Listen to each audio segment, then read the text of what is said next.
अस्सलामुअलैकुम। आप देख रहे हैं के न्यूज चैनल। खबर शामिल करते हैं तांदलियावाला से। तांदलियावाला के इलाके कंजवानी के गर्ल्स हाई स्कूल, जहां पर स्कूल पढ़ने वाली बच्चियों के वालिदैन को मुफ्त किताबों के हुसूल के लिए ठोकरें खाने पर मजबूर।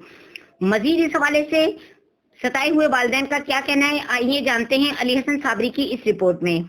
किताबा मैडम वड्डी एक दे 100 रुपया लै लिया सू त्राए दे जांदी रही चुपते दी दित्तियां ही ने नेत भजा कट दी कारा के धम्मी धम्मी परसू ते मोड़ अगले छापा मारे।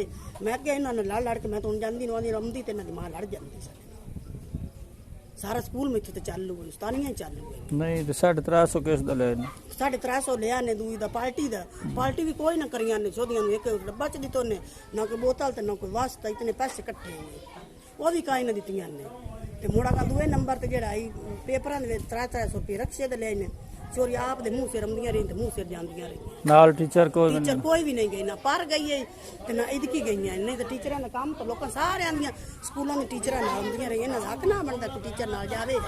अच्छा कल भी परसों में ऐलान होया है, उस तो एक दिन अगे भी ऐलान होया है। अच्छा फिर उस तो तकरीबन कोई मेरा ख्याल है कि पिछले जुम्मे नूं जुम्मे रात नूं मैं गया मैनू किताबां नहीं मिलियां। अच्छा मैं हैड मैडम भी मिस्ट्रेस नहीं आती थी। अच्छा मैं कहा चलो ठीक है, मैं राबता किया मिस्ट्रेस नाल मैडम नाल, उन्हें गल की कि जी मैं अज मीटिंग दी लाओ फैसलाबाद जाती पी तुम फलाने दिन आयो। मैं गया बहुत बह वेट कर करके वो नहीं आई। फिर आई जी फिर चाबियां भुल गई होतियां, चाबियां लैन चले गई, बंदे को लाया चाबियां लैके आइए फिर कहते जी इस मैं सिर्फ 7वीं क्लास में देनियां ने बाकी नूं मैं किसी नहीं देनी। फिर पुत्रे की गल करता था। फिर एक और बंदा आया बाअसर आदमी सी। अच्छा उन्होंने जनाब उन्होंने एक किताब दे दी वो बच्ची दी। अच्छा मैं कहा यार रिक्वेस्ट है कि तुम मेरी बच्ची का नाम है फलाना ते मेरा नाम है तो तुम मेहरबानी मैनू दे दो, लिख लो तुम रजिस्टर ते। नहीं तो उस गल दा नहीं पता भी तुसी नबीना हो ਤੁਹਾਨੂੰ ਅੱਖੀ ਤੋਂ बिल्कुल रिक्वेस्ट भी की है। अच्छा मैं नबीना बंदा तो की गल है तेन केड़ी शैल करोगे उन्हें जनाब मेरी गल नहीं सुनी। मैं फिर यह भी गल की है, मैं क्या इजाज नूं मैं क्या यार मेरा भाई मैडम ने गल कहा कि मैडम तुसी इस स्कूल की हैड मिस्ट्रेस हो, तुहाडे अंडर 8-9 टीचर काम कर रही हैं। हाँ जी अगर तुहाडी कॉल ते टीचर नहीं स्कूल आती तो फिर तुहाडा इत्थे बहन का फायदा कोई नहीं। रिजाइन दो तो घर जाओ, या तुहानू या हुकूमत तनख्वाह नहीं दे रही। हुकूमत तुहानू पूरी ऑलरेडी 30 दिन की तनख्वाह पूरी दे रही तुहानू, तुसी स्कूल आओ। फिर एक तुसी मसला बनाया है करोना तुसी ए बच्चों ने जुल्म किया है, या तो पहले ऐलान नहीं कराना सी। पहले ऐलान कराया हाँ जी कितनी बारी ये जनाब एक दिन कल भी परसों भी होया है, हाँ उस तो एक दिन पहले भी होया है। अच्छा बच्चियां आ जाओ पहली क्लास लैके 9th क्लास तक बच्चे आ जाओ किताबा लैके ऐलान करा छड़ते ने अगू भाई जान फिर किताबा नहीं दिंदे। या तो पन मेरा बच्ची किनवी पढ़दी ਤੁਹਾਡੀ पहली बच्ची पहली च ਤੇ ਕਿੰਨੀ ਵਾਰੀ ਜਾ ਚੁੱਕੇ ਹੋ ਤੁਸੀਂ? मैं 4 बार जा चुका। ਅਜੇ ਨਹੀਂ ਮਿਲੀਆਂ ਕਿਤਾਬਾਂ? नहीं मैनू मिली। मैं 100 रुपये भी दिता सी। 100 रुपया ਤੁਹਾਡੇ ਕੋਲ ਲਿਆ ਇਹਨੇ? नहीं मैं दिता है ਕਿਸ ਸ਼ਾਇਦ ਆ किताबां कहते जी किताबां दिओ जी, मैनू नहीं पता फीस दा या किताबां दा। मैं कहा लै लो।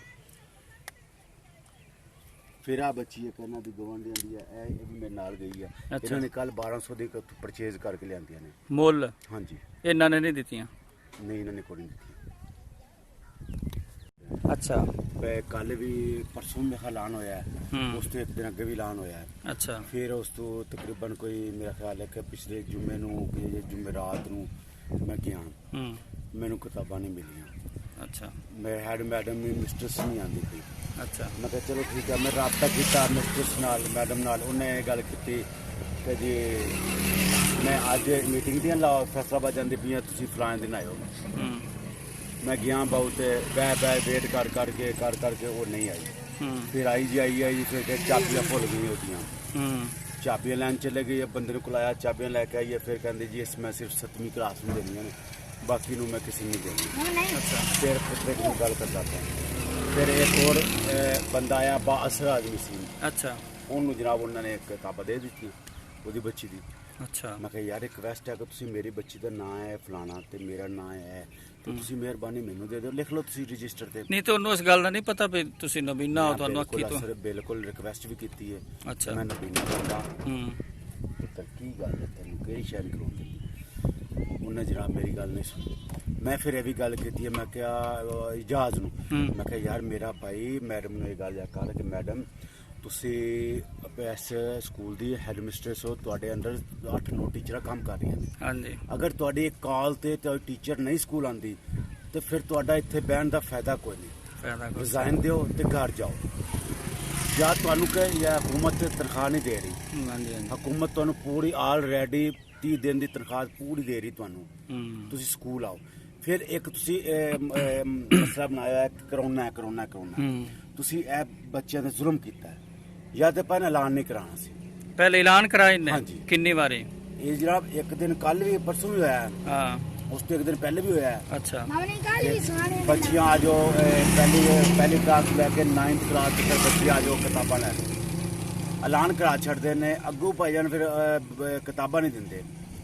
ਜਾਂ ਤੇ ਪਨ ਮੇਰਾ ਬੱਚੀ ਕਿੰਨਵੀਂ ਪੜ੍ਹਦੀ ਤੁਹਾਡੀ? ਮੇਰੀ ਪਹਿਲੀ ਬੱਚੀ ਪਹਿਲੀ ਚ। ਤੇ ਕਿੰਨੀ ਵਾਰੀ ਜਾ ਚੁੱਕੇ ਹੋ ਮੈਂ ਤੁਸੀਂ? ਤੇ 4 ਵਾਰ ਜਾ ਚੁੱਕਾ। ਅਜੇ ਨਹੀਂ ਮਿਲੀਆਂ ਕਿਤਾਬਾਂ? ਨਹੀਂ ਮੈਨੂੰ ਮਿਲੀ। ਮੈਂ 100 ਰੁਪਏ ਵੀ ਦਿੱਤਾ ਸੀ। 100 ਰੁਪਇਆ ਤੁਹਾਡੇ ਕੋਲ ਲਿਆ? ਕੱਲ ਸਕੂਲੇ ਗਈਆਂ ਬੱਚਿਆਂ ਦੀ ਕਿਤਾਬਾਂ ਲਾਉਣ ਵਾਸਤੇ ਤੇ ਬਹਿ ਕੇ ਟੀਚਰ ਬਹੁਤ ਲੇਟ ਆਈ ਏ। ਫਿਰ ਟੀਚਰ ਕੋਲ ਅਸੀਂ ਕਿਤਾਬਾਂ ਲਾਉਣ ਦਾ ਕਮਰੇ 'ਚ ਗਏ ਆ। ਉਹਨਾਂ ਕਿਹਾ ਉਸ ਕਮਰੇ 'ਚ ਪੱਖੇ ਚੱਲਦੇ ਪੈਣ, ਜਾ ਕੇ ਬਹਿ ਜਾਓ, ਕਿਤਾਬਾਂ ਨਹੀਂ ਹਾਲੇ ਦੇਣੀਆਂ। ਫਿਰ ਮੈਂ ਕਿਹਾ ਵੀ ਤੁਸੀਂ ਪੈਸੇ ਲਵੋ ਤੇ ਸਾਨੂੰ ਕਿਤਾਬਾਂ ਦੇਵੋ। 500 ਰੁਪਇਆ 5 ਬੱਚਿਆਂ ਦਾ 100 ਦਿੱਤਾ ਹੈ।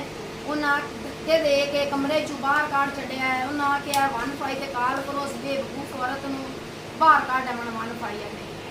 ਉਹਨਾਂ ਮੈਨੂੰ ਕਿਤਾਬਾਂ ਨਹੀਂ ਦਿੱਤੀਆਂ, ਮੈਨੂੰ ਧੱਕੇ ਦੇ ਕੇ ਬਾਹਰ ਕੱਢੇ ਸੂ।